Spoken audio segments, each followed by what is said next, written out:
Hey hello friends, this is ALMC. இன்னைக்கு எதை பற்றி பேச வந்திருக்கேன்னா, நம்ம சேனலோடைய ஏம் என்னன்றதை பற்றி பேச வந்திருக்கேன். So today's topic is about what is channels aim.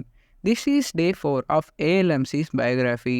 So என்னுடைய கோல் எதில் இருக்குன்னா, ஒரு நல்ல பாசிட்டிவ் இம்பேக்டை நம்ம சொசைட்டியோட ட்ரான்ஸ்ஃபர்மேஷனில் கொண்டு வரணும் அப்படின்றதுல இருக்குது. ஸோ இப்போ இருக்கிற சொசைட்டி வந்து ரொம்ப மோசமாக இருக்குன்றாங்க. ஸோ அதை நம்ம மாற்றணுன்றதுக்காக நான் இந்த ஒரு ஸ்டெப் எடுத்து வைக்கிறேன். ஸோ இது வந்து இதனால நம்ம என்னென்ன பண்ணணும்னு நினைக்கிறேன்னா, நம்ம எல்லாரையும் இணைக்கணும். மதம், ஜாதி, இனம் இது எல்லாத்தையும் தவிர்த்து நம்ம எல்லாத்தையும் இணைக்கணும் அப்படின்றது தான் நான் எனக்கு யோசிக்கிறேன். அது மட்டும் இல்லாமல் நம்ம ஒரு நல்ல சொசைட்டியை மேக் பண்ணுறது தான் இங்கே சொல்ல வர்றதே. ஸோ இதை நான் மட்டும் பண்ணால் பத்தாது. ஸோ நீங்களும் இது மாதிரி எனக்கு ஹெல்ப் பண்ணுற விதமாக நல்ல கண்டென்ட்ஸ் மேக் பண்ணுறது, நல்ல ஒரு மற்றவங்க கிட்ட நல்ல ஒரு அபிப்பிராயம் பெறுறது மாதிரி நல்ல வழியாக பேசுகிறது, நல்லதை செய்கிறது, அது மாதிரி பண்ணிங்கன்னா கொஞ்சம் நல்லாயிருக்கும். So thank you.